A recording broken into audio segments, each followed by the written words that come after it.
Hello, extra time. You point to the league not to get a hoy because it damages your reputation. It makes people, when they read it, just laugh at you. The single block, they're playing in the League One and they're playing in the Europa League and they're credit to the game in this country. Maybe we should get Stephen Kenny down to manage the Irish team. Hello, and you're all very welcome to another episode of the Extra Time podcast. It's Dónal Ryan with you here again this week. Coming up on this week's show, myself and Macdara Ferris look back on last week's cup games and ahead to the European ties. Gemma McGuinness stops by after Galway United became the first ever team to win the Avenir Sports All-Ireland Cup. And Longford Town's Gary Armstrong looks back on their season so far. It's all coming up on this week's Extra Time podcast. Log on to extratime.ie.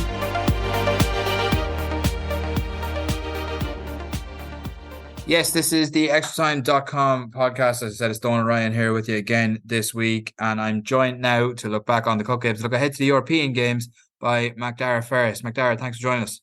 I'm good, Dónal. How are you getting on? Good. An eventful week in the first round of the FAI Cup. No better place to start. Yeah, there was some really good games. I was at two over the weekend. I was in the press box for the Bohemians and Shelbourne game, and then I was in Dundalk on Sunday for quite an entertaining game, but and an interesting game as well between Dundalk and Shamrock Rovers. But the Bows Shelbourne game was probably the game of the tie when the draw came out in the first round. Just kind of the two teams going up against each other, and Shells is a bit of a Bows hadn't won in 5 League and Cup games against Shelbourne, and people remember last year Bows season pretty much unravelled in the cup. They lost the quarterfinal at Tulka Park. It was pretty. The players were booed off at halftime and at full time by the Bows fans. So there was a bit of pressure on the game. It was Derek Pender was the caretaker manager back at that game, and he was the one who came out and talked to the media, including myself, after the game afterwards. And he made the point actually that there's a wholesale changes within that Bohemian squad. So there's actually only 3 players played both those games, which is kind of remarkable. Only James Clark, Jordan Flores and Declan McDaid played in both games, and he talked up about the return of the return of Keith Buckley and the importance of Jordan Flores. So he said it wasn't revenge or redemption, but he did admit that they talked a bit about that game and the build up to it, and they thoroughly deserved the win. That was really clear. Talking to Damien Duff afterwards, he was really disappointed with his team's first half performance, and they were second best. Like Bows had, I think it was 9 first half corners, which they swung in. Jordan Flores on one side, James Akintunde on the other, and it was a Flores one that was played in for Jonathan Afolabi to head home, which turned out to be the winner. And his 5th goal in 5 games. He's in a rich vein of form, really impressive, and he caused Shelbourne all sorts of difficulties on Friday night in a packed Daymount Park. It was a really raucous atmosphere, sold out, and Bows move on and they get a really good draw. They've a home draw against Rockmount. You can't really ask for anything better than the home draw in the next round, and you're playing a non-league side. Like, there were no upsets across all the ties, so the expectation is Bows will move on from that second round tie into the next round as well. Absolutely, some cracking draws in the second round of the FAI Cup. We'll move on to those in just a second, but just to run back through the results in the first round, as Macdara mentioned there, Bohemians 1, Shelbourne 0, Drogheda United 2, Sligo Rovers 1. I was actually in Drogheda for that game myself, and I think the less said about that from Sligo Rovers' point of view, the better. Kerry 2, Ringmahon Rangers 0, Kilbarrack United 0, Finn Harps 1, UCD 3, Cove Ramblers 2, Wexford FC 3, Avondale United 0. And then on the Saturday, it was Cockhill Celtic 1, Bray Wanderers 3, Treaty United 0, Cork City 2, Gorey Rangers 1, Rockmount 2, Galway United 4, Bangor Celtic 1, St Michael's 0, Waterford FC 5. And then to conclude the first round on Sunday, it was Lucan United 2, St Patrick's CY 3, Portlaoise 0, Skerries Town 3, Derry City 3, Athlone Town 0, Dundalk 1, Shamrock Rovers 0, and Longford Town 1, St Patrick's Athletic 2. As you said there, Macdara, no upsets really, a pretty straightforward first round. Yeah, it was. I think, it's really tough for the non-league sides. They're coming, virtually the end of, they're coming into essentially pre-season now, so they're coming in quite cold. There can be, I don't know the ins and outs, but with a lot of the non-league sides, there can be quite a turnover between the teams. There was, I suppose, no surprise. There was no surprises, if I can put it like that. The game on Sunday, the Dundalk Shamrock Rovers game, was a pretty heavyweight game as well. You know, the two teams who have won the FAI Cup over a number of seasons recently, but it's the third time in 7 seasons that Rovers have been beaten by Dundalk in the FAI Cup, and it was a very good game. I thought Rob Harvey was the referee. I thought he did have a good game. The Rovers lost out with Rory Gaffney went down injured after a few minutes, kind of 4 or 5 minutes, and then they lost him. So Johnny Kenny came on. People probably have seen Kenny's miss. He lobbed the goalkeeper, it bounced, hit the crossbar, came back out to him, and he headed over just with the goal at his mercy. And Rovers piled the pressure on, particularly after the sending off. Dundalk had to play for over an hour with 10 men, but they played really well. They played defensively. They slowed the game down. They rotated the fells. You do everything that you do when you're trying to do that. Rob Harvey wasn't up for much of it. Like, he booked Nathan Shepherd pretty early, actually, in the second half for the time wasting. And don't blame Dundalk. That's what you have to do when you're down to it. They had only 3 shots in the game. 2 were on target. I actually didn't think, I was behind the goal and didn't look like it was a corner, but linesman gave them the corner that they scored from.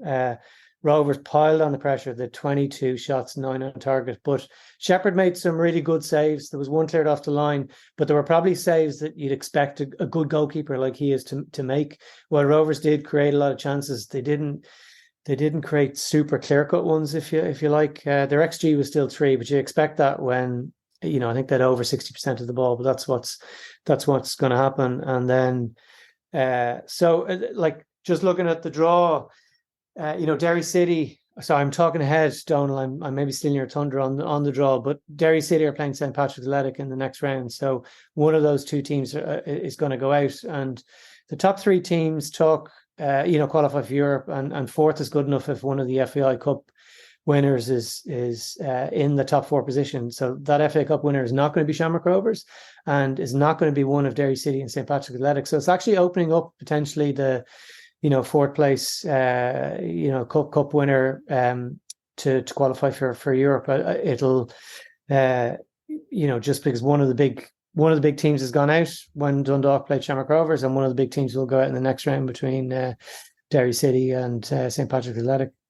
Yeah, and just, I suppose, we'll go through that second round draw now, just after you brought it up there, Macdara. I suppose straight out of the hat was Finn Harps versus Skerries Town, Derry City and St. Patrick's Athletic. As you mentioned, no doubt about that. That's the tie of the draw there. UCD versus Galway United, Cork City versus Waterford, St. Patrick's CYFC versus Wexford, Bohemians versus Rockmount, Kerry FC versus Drogheda United, and Bray Wanderers versus Dundalk.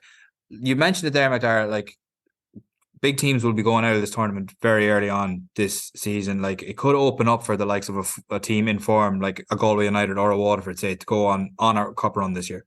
Yeah, I'd say managers are okay. We're only through the first round, but I'd say that's something managers will be bringing up because, over the last recent number of years, the FAI Cup was it was Dundalk's, it was Cork City's, it was Shamrock Rovers, obviously Derry City are the holders, but they finished runners up in the league last year. So, the idea of, cup finals, if we go back, a bit further away, the likes of Longford Town getting into cup final and qualifying for Europe. So there's the opportunity for teams to go on. There is still a few non-league sides that are in there. They weren't all paired off against one another. But yeah, I don't think any Premier Division side still left in the tournament. Yeah, that's a tough draw for UCD. They are at least at home, but they're playing that Galway United, who are like imperious at the minute, and it's a tough draw for Cork City. That's a Munster derby. It'll be a big game in Turner's Cross, and Waterford are an excellent side and are going very well in the season. Cork not so good. So yeah, there is that opportunity for one of the teams to come through, and potentially one of those first division teams, current first division teams, because we're very much looking at Galway will be up in the Premier Division next year anyway. even though, like as I said, Galway United and Waterford getting favourable draws against Premier Division sides. I mean, the other First Division teams in Kerry FC, they host Drogheda, which will be a tough one for them. But Finn Harps welcomes Kerrystown to Ballybuffet, and St Patrick's CY versus Wexford as well. I mean, you'd favour both of those as well to fancy the chances to get it at least into the next stage. Yeah, like there's opportunities for the clubs. Like I know myself, when your team comes out, you want that home draw, and that really makes a difference. So Drogheda are going to have to travel down to Kerry. I know maybe the fans actually might be, people want that away trip. It was the one that people were talking about. But from Kerry's point of view, they get to host Drogheda, and I think that'll be a big advantage to them. They're obviously still waiting for their first league win, but maybe they could take a scalp in the scalp of a Premier Division club in the FAI Cup. Well, Drogheda certainly won't make it easy for them, given what I saw in Weavers Park last Friday night. And again, a tough game again for Sligo Rovers this week in the league as well, away to Drogheda once again. I'm sure they'll be licking their wounds in that one. Of course, those cup games, though, to be played the week ending of the 20th of August. So still a little bit away yet, I suppose. Macdara, now we'll look ahead to the European games. Shamrock Rovers, Dundalk and Derry City all in European action fairly soon. Shamrock Rovers will take on Ferencváros in Budapest for the second year in a row. Dundalk will face KA of Iceland, and Derry taking on Cups of Finland as well. Yeah, so I'm travelling out to the Shamrock Rovers Ferencváros game, so I'll be covering it for Extra Time and a few others as well. So they did play them last year in the Europa League playoffs, so it was a little bit later in the season. It was 3 weeks later, and if there was surprise maybe that Shamrock Rovers were beaten by the part-timers Breidablik from Iceland, there was certainly shock around European football, if I can say that the Faroe Islands side Klaksvik defeated Ferencváros. So it was 0-0 in the first leg in the Faroe Islands, and Ferencváros were 3-0 down at halftime in the second leg. They've sacked their manager, Stanislav Sershov. I haven't pronounced that right, but the Russian manager who was managing Russia in the World Cup, in their home World Cup in 2018. So they've sacked their manager after that and appointed an internal coach, so somebody's come up from the B team. So it'll be very hard for Shamrock Rovers. They lost 4-0 last year in the first leg away from home, and they did win the second leg 1-0, but the tie obviously was over at that stage, and Rovers knew that they were in, even if they were going to lose that tie, they were going to be playing group stage football in the Europe Conference League. But the Hungarian league hasn't started yet. Like Ferencváros have won the league 5 years in a row, so Shamrock Rovers 3 years in a row in the League of Ireland. But the fact that they haven't played in the league, I think, probably favoured the Faroe Islands team last week. Now, whether you really catch them cold 2 ties running, I think it'll be difficult. I know, talking to managers before, they do a huge amount of scouting. They'll have a look at the goals, they'll have a look at videotape. Stephen Bradley had actually travelled out to see that Icelandic team because they were playing the Premier League preliminary round. But until you kind of come up against a team, it can be hard to know. But from Stephen Bradley's point of view, he'll have seen Ferencváros up close. It's pretty similar squad to have before. They haven't really lost anyone. They've added a couple. Adam Traore, who scored a couple of goals against Rovers in the 4-0 win last year, he's still very much with them. But I suppose they'll know what they'll need to do against it. But the problem for Rovers at the minute is they're in a pretty rubbish run of form. They haven't a win in the last 5 games across league, FAI Cup and Europe. They've only scored 1 goal in those 5 games. That was a VAR awarded handball. But now that they've dropped into the Conference League, there's no VAR until the playoff round, so they won't even have that advantage. So their form is pretty poor at the minute, and they'll be without Jack Byrne, they'll be without Neil Ferrugia, they'll be without Trevor Clark, and potentially Rory Gaffney. They're talking about maybe Gaffney might be available, but they might be talking it up. And it's, running into Europe, there was a bit of discussion when the window was still open whether Shamrock Rovers would sell Jack Byrne to one of the sides in the MLS earlier in the year when their window was open, and they decided no, they wanted to hang on to Byrne, try and get qualification for Europe. And Byrne is now out. He's not going to play in either leg. He missed the second leg, and they'll have it all to do if if they're to get through, it'd be a big upset, I think, if they were to beat Ferris. So they'll bring some confidence in having won in Tala. And then if they do win, it's the winners of the Maltese champions and Dynamo Tbilisi in the next round. And I expect that would be Dynamo Tbilisi, which wouldn't be an easy trek out to Georgia these days. No, certainly not. And looking at some of the other draws as well, Dundalk, as we mentioned, taking on KA of Iceland and Derry taking on Cups of Finland. Favourable enough draws for both Dundalk and Derry City. Derry City obviously with a slightly harder task there against the Finnish side, but should both of them progress, nearly nightmare draws in the next round await them. Yeah, so it was a good win for Dundalk. I think they struggled in the first leg. They were playing in Gibraltar right in the middle of the heat wave that was happening in continental Europe. I think it was very difficult, and they won. I think that was the 3-1, or am I confusing with Derry? Anyway, they were well worth their win over Magpies. But yeah, they're playing KA of Iceland. It's actually going to be played in Fram Reykjavik's ground, and I think they will be favourites to go through. Notwithstanding Icelandic opposition put out Shamrock Rovers, but I think Dundalk would be well set, and I think Pats had a difficult enough draw, and they were well beaten. To be honest, on the night, it was another game I was at last week. They did score a comedy on goal that people would have seen, but I think they were well beaten. But that was always the toughest draw. I felt. I did think Shamrock Rovers would get through, and I definitely thought Dundalk and Derry would get through, which they did. I think Dundalk will go through. I think it's probably. But then in the next round, it's Club Brugge or Aarhus from Denmark, and that would be a difficult tie. And that's the thing, to try and qualify for the group stages of the Conference League without being the champions and winning that first round is really difficult. You have to win all 4 ties. So I think it will be difficult for Derry. I think it's probably a 50-50 job for them against the Finnish side.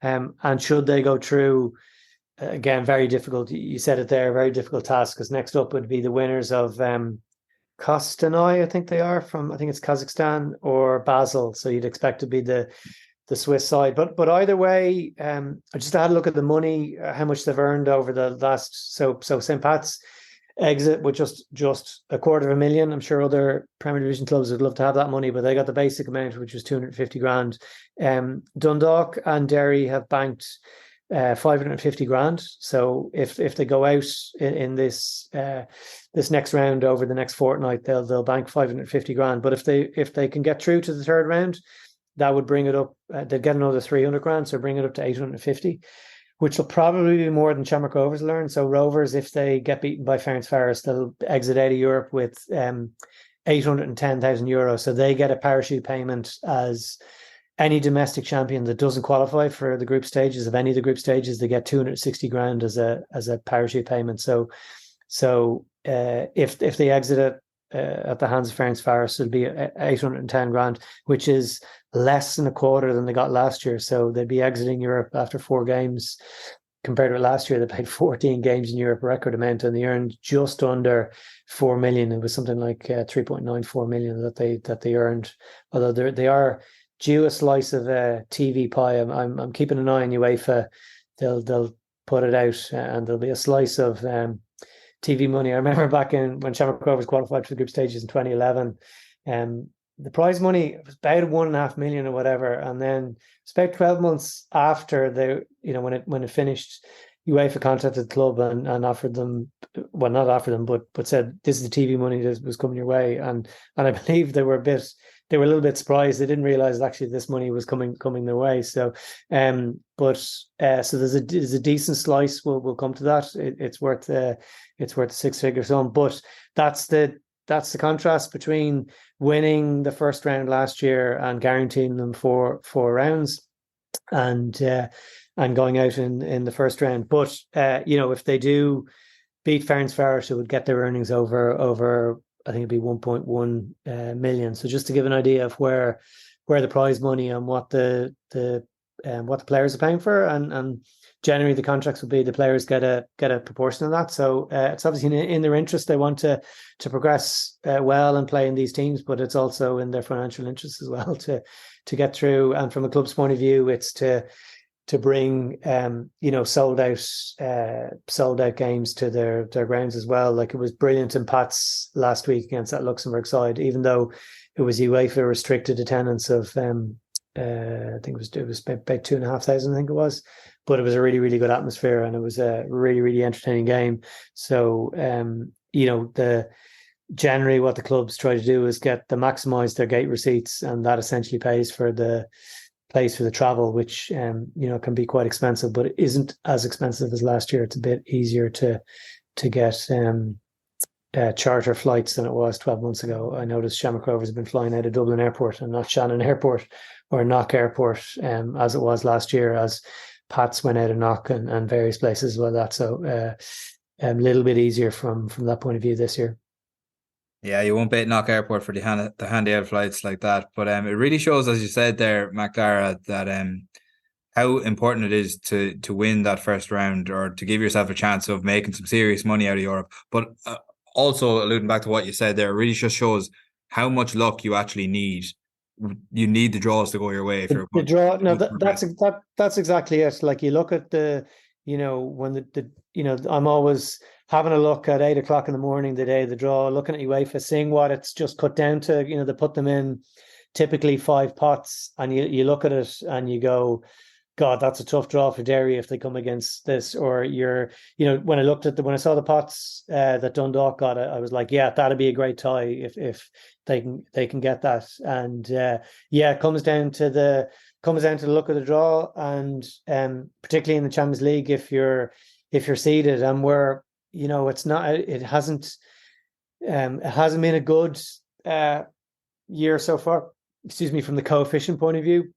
But there's still opportunities for teams to go far. But we're looking at 4 teams went into the first round. We lost 1. We've 3 in the next round, including Shamrock Rovers, who parachuted dumped into the Europa Conference League.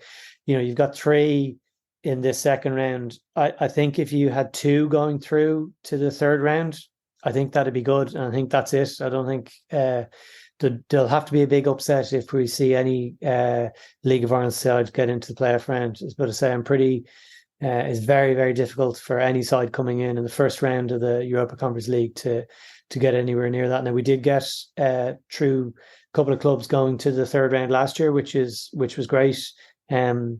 But Shamrock Rovers were able to accumulate a bit more extra points getting through playoff round, drawing a couple of games in the group stages, which was really useful for them coefficient wise, and was also worth each point was worth €166,000 as well. So not was people saying, Shamrock Rovers had a bad run in Europe last year and even in the group stages, but they did net themselves 2 rounds of 166k in that group stages. But I think I'd be dreaming if they'd be getting those this year. But I think probably we'll see 2 teams go through to the third round and probably no further. But I'd be delighted to be proven wrong by any of those clubs.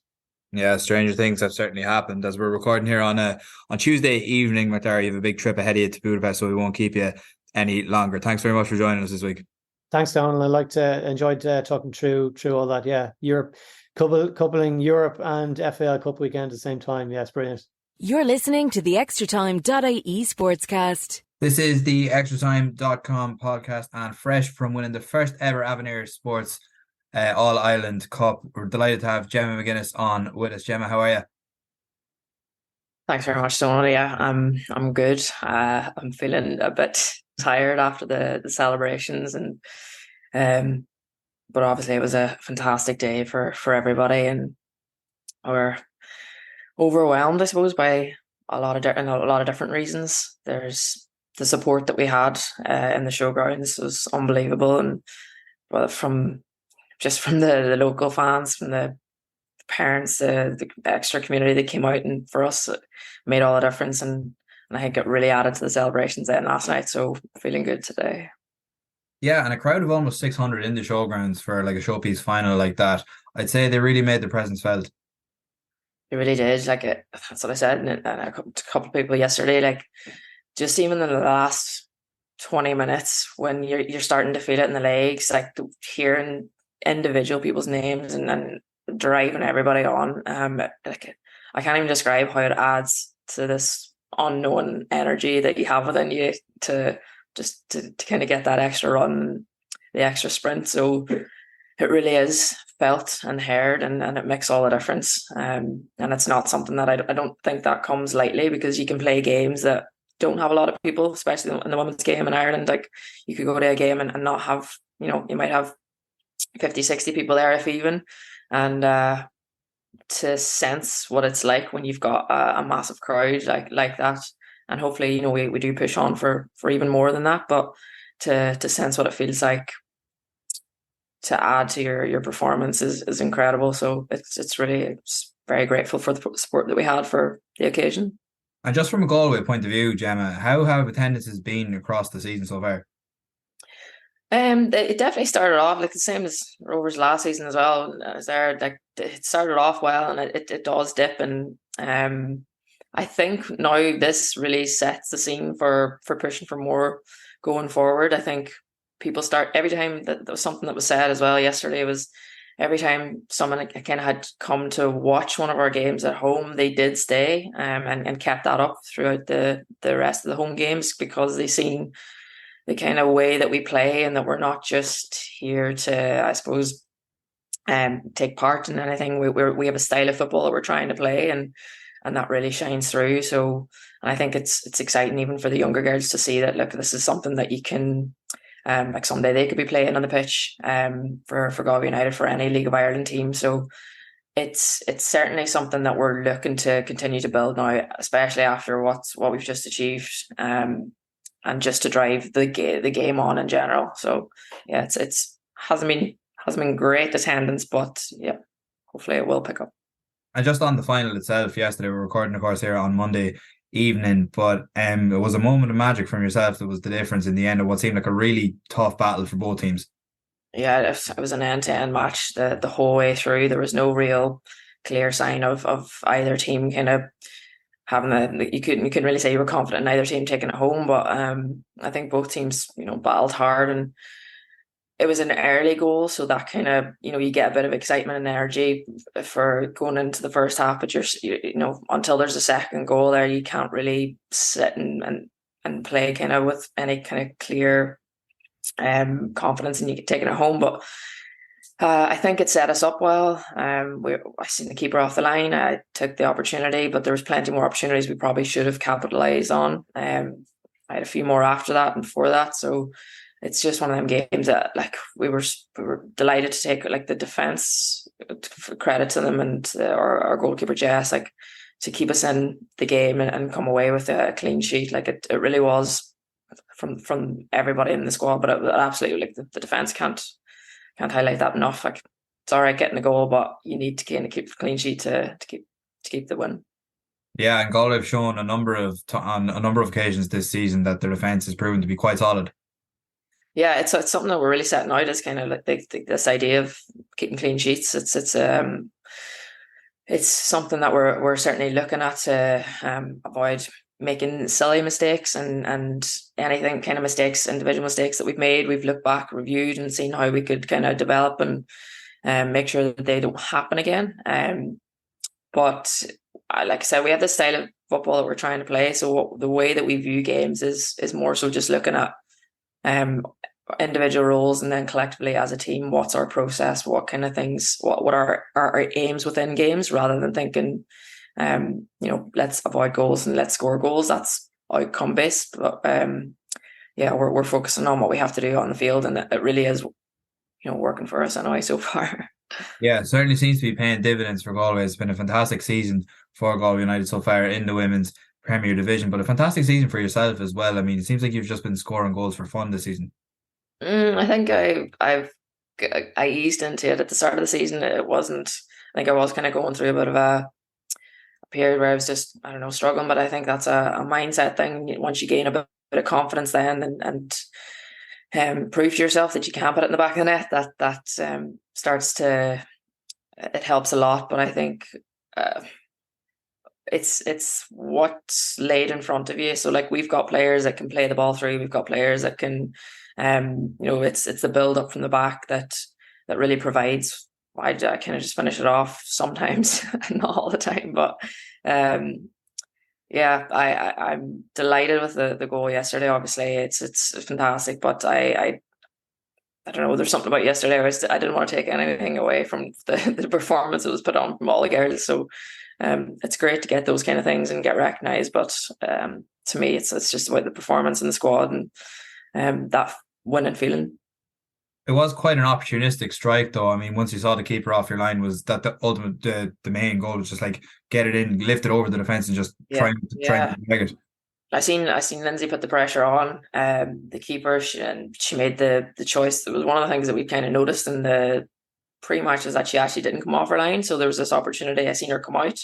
I was like, I knew that was unusual to what she had previously done. So when the ball came back, took touch, thankfully it sat nicely then and set it up just to kind of get it over the final defender's head. So delighted that it went in the back of the net, not over the bar, but I'm happy with that one, yeah. And did Cliftonville provide like a similar enough kind of test as to what you were expecting, or? I think you were going into the match somewhat unknown. Just you can watch all the video analysis and then the videos beforehand and get to know them in some regard. But I think until you're really in front of them, that's when you start to realize that they're very technical. Thankfully, yesterday they weren't as clinical as they usually are in other games within their own league, as they have a lot of goals behind them and a lot of wins, and they're doing well in that league. But yeah, they were sharp on the ball, and they definitely tested in the first half. And like the game, like I said before, like it was pretty 50-50. It was pretty even in terms of possession, in terms of the pressure was put on either side. But we were lucky that we had the kind of strength and depth in the squad that could, I suppose, make the right decisions on the day. And we were lucky, not to get away with some of the shots that they had. But they were a very solid team. They were good. I think there's just a bit of a gel that we have behind us that really kind of had that spark in the day that allowed us to take home the win. And obviously, Gemma, you had a spell playing in the Irish League as well with Derry City as well. So were Cliftonville, were you kind of a little bit more familiar with them? Like, did you know what to expect from them a little bit more? Or given that it's been a while since you played in the Irish League, have things kind of changed since then? Yeah, no. I personally, I know a couple of them. I played with them as well and against them. So I knew that they were going to be like technically good on the ball in terms of dribbling, their ability to kind of take it round players. It's probably something that is a little bit different in terms of some of the other teams that we play. But yeah, like personally, I had that kind of knowledge of what some of them could do and where their danger areas were.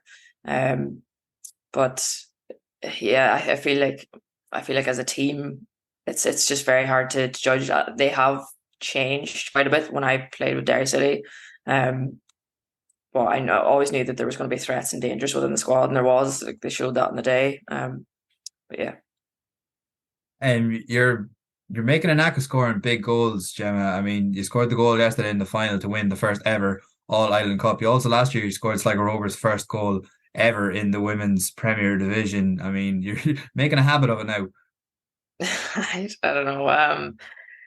I think it's just I'm trying to go into each game and not treat it as an occasion or treat it as this is put any pressure on myself to do something. Like, I feel like I'm trying to, whether it's a league game or it's a cup game or it's a final, it's when it's an occasion and you put that pressure on yourself, I feel like that's when the performance is it's kind of dropped, and it's probably potentially not your best performance. But I think if you can go in with that calm feeling and try to bring that into every game, then it's just a matter of when the opportunity presents that you take it, and I don't want to say hopefully, because I think it's more so of a process and the way that you do things. But I think if you're calm and composed and kind of have that, I think it's all about team as well, and the support that you have that really makes the difference. So when you're in a good environment and you feel confident in yourself, then those moments happen.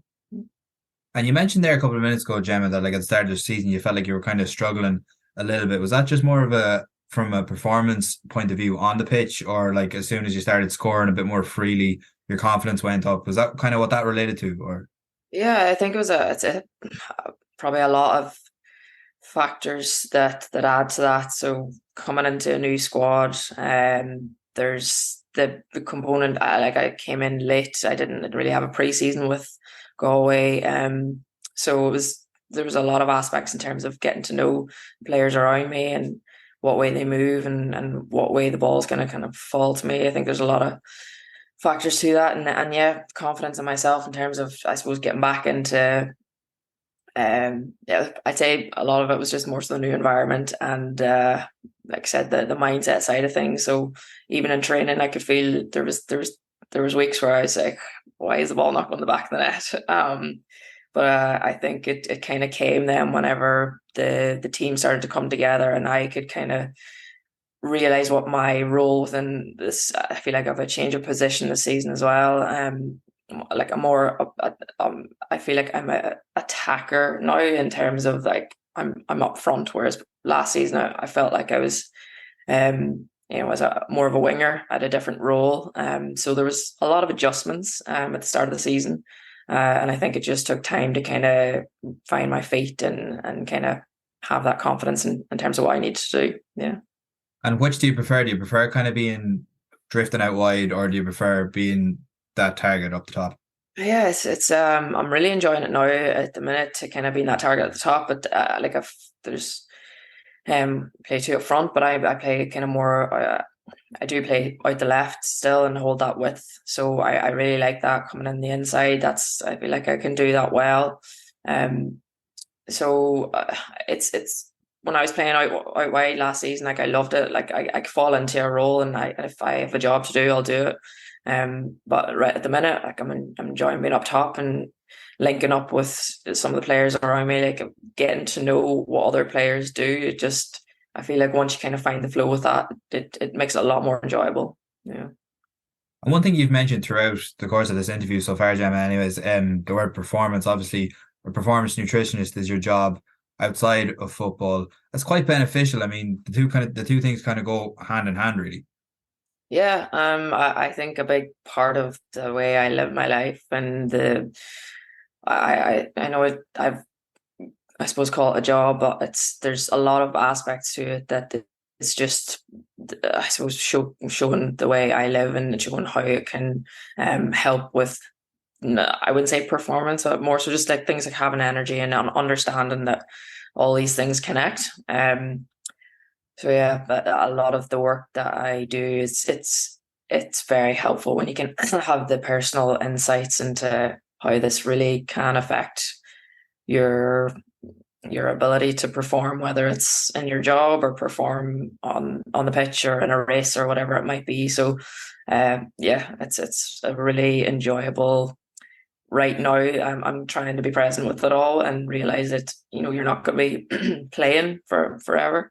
So to kind of have the insights that I have within sport and be able to put what I practice what I preach essentially is a really special. Yeah. And obviously, you can do all kinds of preparation. You can do as much as you possibly can. But how much does the mental side of things come into it? Oh, massive, massive. Like I think we speak about that a lot. Even before this call, we had a call with I work with Motorsport Ireland Rally Academy, and that's a huge component of it. Just in terms of your ability to. There's a certain point when you put preparation, you put everything in the right place, and you have everything down to a T. But then it's realizing that you kind of have to let the performance take over then, and realize that there's so much you can't control. So there's a lot of important pillars that you can put in place for to perform well, but ultimately you have to kind of recognize that there's so much you can do within the mind that will allow you to just to let it, I suppose, flow state and allow it to take over and get on with the performance rather than try to control everything. Yeah.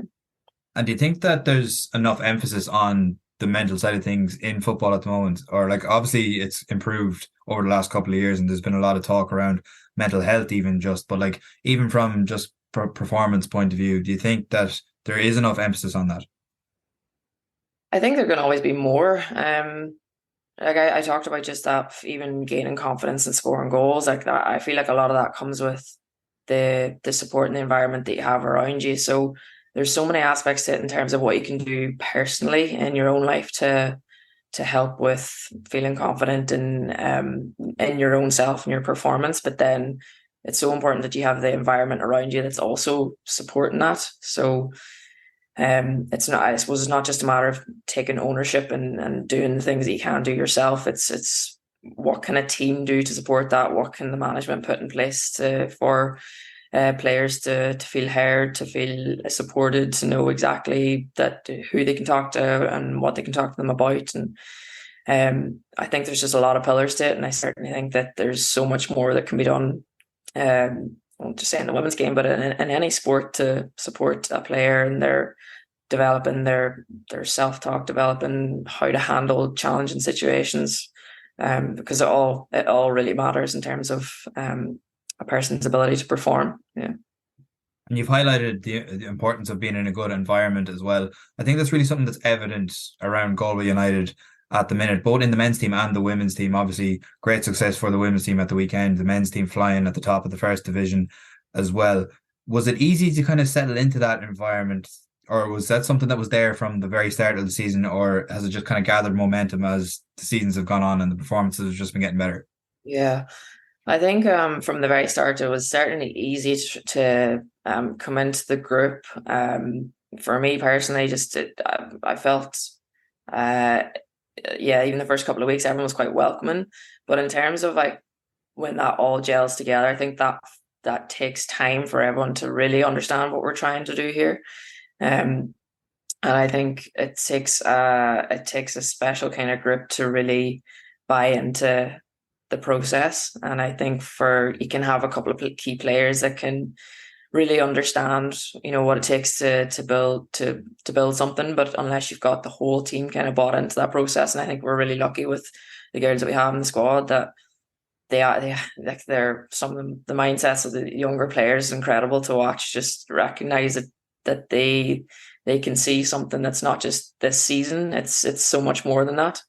And there's players, we've got good players sitting on the bench that they're still appreciating, that their time will come, and anyone that comes off the bench, we've all got confidence in each other that they can do the role that they've been asked to do, and so I think there's it's something that's certainly it wasn't just something that happens at the very start of the season. It's a very clear plan and process that's in place that allows us to develop into what we have in such a short space of time, and there's so much more to come from this team. So it's I suppose a long way to answer your question, but it's certainly something that has to the goal and the vision has to be there from the very start, and then everyone has to buy into the process. Yeah.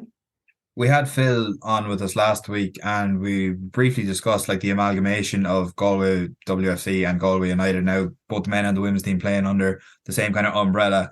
Has that support been felt a lot by the players in the women's team? Without a doubt, yeah. I think I seen it more than ever yesterday. I think a lot of the things that we see as players, like it's kind of, you would hear such names being mentioned that's supporting. But yesterday, I suppose for me, I kind of took a step back and realized that this is so much greater than our squad of between the management and the players. This is so much bigger than this. And to see the support that we had come out yesterday, and some of the conversations I had even just last night, and people that I've heard their names mentioned, and then I actually had a conversation to really feel like what they felt yesterday. And I didn't even know it was 26 years since there was silverware coming into the club, and that was just something that really solidified how important all this is, and what we're doing, even coming into training during the week. Like, it's not just a matter of putting in a good session, it's what you're the bigger picture of what you're actually doing this for. So I think there's a lot of parts to it, and the Galway United club has been phenomenal since from what I've seen just in such a short space of time. And I feel like there's a lot more parts to it that I don't even realise, and I suppose that's just something that will come with time. And finally, Gemma, I know we're stuck for time here, but just how far do you think this Galway United team can go? I think that with the depth that we have in the squad and the younger players coming through, and we've got like 15, 16-year-olds in the squad, and they come on and you wouldn't even know, like you think they have experience in the league. So I just think there's a lot more to build. There's a lot more that we can do to build on what we have. So I think it's just a matter of sticking to what we're doing and recognizing that we have to continuously build. And I think it's just a matter of seeing where this will take us rather than hoping for it. Yeah. Well, Gemma McGuinness, you've been great with your time. Thanks for joining us this week. Thanks very much, Dónal. And there's kind of a lot of grumbling about maybe we don't have enough Premier League players, but in terms of the Championship, But what's the point in grumbling about it? But the step I can't hold about it, can I? If they're not playing the play, what's the point of me grumbling? But the step up to international football in the Championship is it easily managed? Well, I tell you back there when we played in 2002. What's the point of me grumbling? We had lads who were all at the bottom of the Premier League, real scrapping away. Kinson, Matty Holland, and I had Gary Breen who hadn't even got a club. What's the point of me grumbling? So I don't subscribe to that. You just. Whatever it is, whatever I've got, I'll get them together and make the best of them and try and make sure we qualify. Grumbling is not one of the things I do. You can subscribe to each new episode of the ExtraTime.ie Sportscast on iTunes. Please give a rating or add a comment there to let us know your views. This is the ExtraTime.com podcast, and I'm delighted now to be joined by Longford Town forward Gary Armstrong. Gary, thanks for joining us this week. No problem at all. It's been a pretty good couple of weeks for you in terms of scoring goals. It has, and it's not like me. Because I was waiting all season to get my first goal, and then I got 2 and 2, so I was happy out. But the important thing, obviously, is I know it's a cliche, but that we're winning games at the minute. Now, I know we obviously lost the Pats there on Sunday, but the last few weeks have been good. We have 2 wins and a draw, and that draw was against a good Waterford side, so I think enjoying it now anyways, and hopefully kick on for the rest of the season. And 2 fine goals you scored as well. I mean, you're starting to show a bit of your technical ability there, I think. Absolutely, yeah. We're getting a bit of slagging for it too. There were flukes and everything, but no, I was just delighted to get that on the score sheet, of course, and long may it continue. Hopefully a few more end of the season. Yeah, and you touched on it there as well. A tight game against St. Pat's in the Cup last weekend, but you certainly put it up to them for the majority of the game. Absolutely, yeah. I mean, there were at times, of course, they kept the ball really well, because Premier Division side, like obviously good quality in that, and they had us working hard. But I thought we were very disciplined and we played really well, and sort of a kick in the teeth towards the end because the way we had got back into it, and I thought the momentum was with us, and of course we conceded a penalty straight after with a real kick in the teeth, because I thought we were going to go on and nick it at that point. But overall we were delighted with the performance, but of course it's all about the result, isn't it? Yeah, unfortunately in the Cup games, there's only one thing that matters. It doesn't matter how well you play. Once the final whistle goes, it's just the score that counts. Exactly. Yeah. It's been a difficult enough season though for Longford. I think people would have expected, and I'm sure you would have expected yourselves to be a little bit further up the table than you are at the minute. Absolutely. Now, of course, there's been times we haven't played to the best of our abilities, but we've also had about 9 or 10 injuries at one point of the season, where there was maybe 4 or 5 game period we were down to the bare bones. Now obviously it's not an excuse, because you've got a squad there and you should be well equipped to compete at that level, but I thought really realistically the injuries killed us at such important stages of the season. But we're only halfway there, and we've got a lot of bodies there now, and it's a good competitive squad. So we're obviously looking to kick on and hopefully reach the playoffs. That's the aim anyways. But yeah. Yeah, and with 23 games played and you're only 5 points off the playoffs, surely you think that's an achievable target? Yeah, absolutely. It's more than achievable with the squad we have now at the minute. the lads that we brought in so far have done so well. They've really pushed us on another gear, like on to another level. And that's it. Now we're only 5 points off. We're just trying to take a game at a time and start getting those wins on the board, because we can't leave it too late either, because teams will create a gap, and then it'll be very difficult to get in if we don't take our chances now. So it has to start now on Saturday. We've got Cove, and that has to be 3 points for us. That's the mindset. Yeah, Cove, who are certainly having a fantastic season, up at third in the table as well. There's been a lot of kind of comings and goings at Longford lately in the last couple of weeks, Gary, as well. How has that impacted on the squad? Not to disrespect the lads that have left, because they were all a good bunch of lads and they were good players. But I don't think it's affected us too much, because we've had players coming in replacing them, if you get me. So as far as the lads that are still there from the start of the season, I think we're just focused on the job. Players come and go at every club, So I don't think it has affected them. It certainly hasn't affected me anyways. We're just trying to concentrate on our own game, basically, and trying to get those wins on the board. That's the main focus. No, it certainly hasn't affected you anyway. As soon as there was a bit of movement in the transfer window, you started scoring goals. So yeah, well, actually, maybe I'm contradicting myself. Maybe it's had a positive impact. And of course, that's with no disrespect to players that have come and gone as well. But you spent last season at Lone Town as well, Gary. How was your experience there? I really enjoyed it. Really good bunch of lads there. First half of the season was very difficult. That's obviously no secret. Now, whilst I was playing every game, I was happy with that, but results weren't going our way, and there was a bit of discomfort in the dressing room. But I think the halfway point of the season came, a lot of new bodies came in and a lot of players left. And we started just getting results. And I think we kind of simplified it, We just knuckled down, worked hard, got the result, and then you just started enjoying it, And towards the end of the season, we went on a really good run. And really enjoyed it, yeah. I played majority of the games anyway myself, so that's obviously a plus when you're playing. You've got to be happy when you're playing every week, Yeah, and it was your first season back in playing League of Ireland football after taking a break for a couple of years. You were back playing junior football with Carberry in Sligo. I was, yeah. So I had left Ballymallard in 2018. So I had a good 3 or 4 years in junior football in Sligo. I hadn't planned on staying that long. I planned to just get back enjoying my football, which I absolutely did at Carberry. Really enjoyed it for a good while. COVID hit. That kind of put a halt to the plans I had of coming back to the League of Ireland. But really enjoyed my time at Carberry. Really enjoyed my football again. And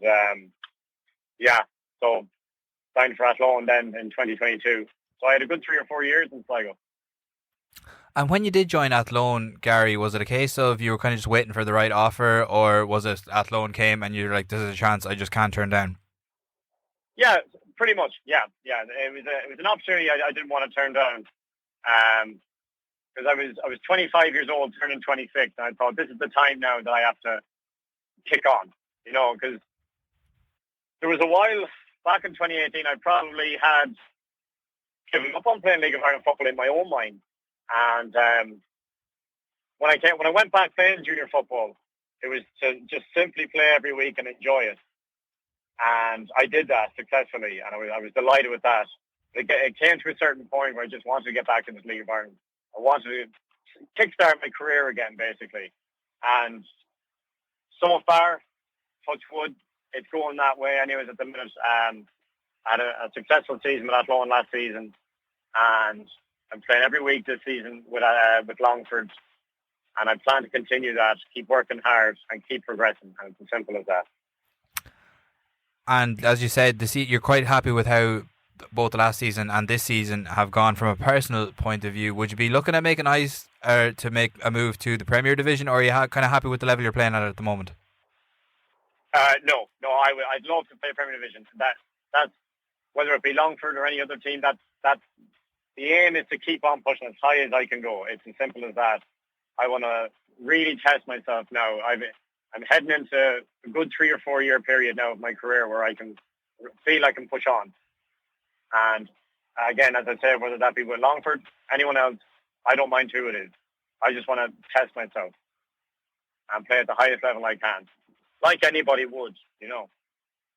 Yeah, I think those are pretty fair comments to make. And as you said, you're coming into a pivotal stage of your footballing career where, you know, it's a kind of stick or twist, I suppose. Yeah, absolutely. Yeah, it's as simple as that, chap.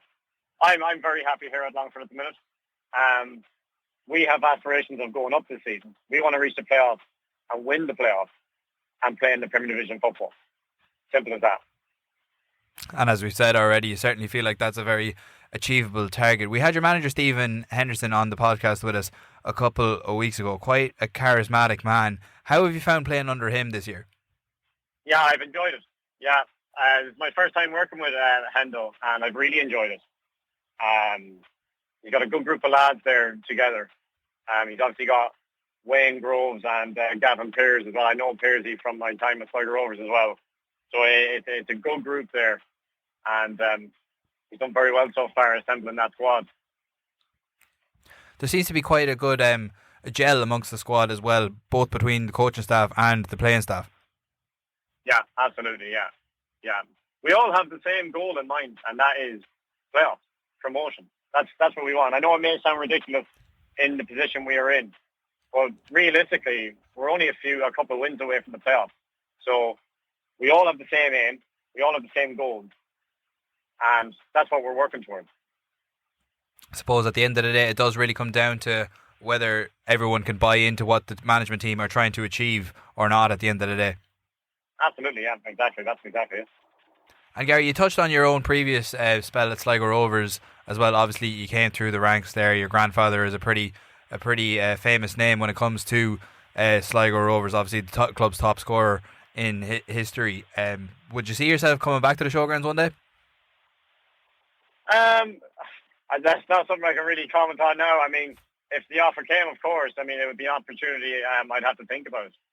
But that would be like any other club, really. You know, I don't have like my mind focused on joining Sligo Rovers again sometime. I just want to enjoy my football right now, see where it takes me. And that's really it. Well, Gary, it certainly seems like you really are enjoying your football, having made your way back into the League of Ireland last season and again this season with Longford Town. Yeah, absolutely. I'm really enjoying it at the minute. Again, as I said, a good group of lads, good coaches, really enjoying it at Longford. And long may it continue. Absolutely, Gary. You've been great with your time. Thanks for joining us on the ExtraTime.com podcast this week. No problem, Dónal. Thanks a million. ExtraTime.ie. Get in touch through Facebook or tweet us at ExtraTime News. League of Ireland football is our passion. That's all we have time for this week. A big thanks to Macdara, Ferris, Gemma McGuinness and Gary Armstrong for joining us. We'll be back with more of the same next week, and don't forget to check out ExtraTime.com for all the latest from the Women's World Cup too. Thanks for tuning in, and from myself, Dónal Ryan, goodbye, good night, God bless and good luck.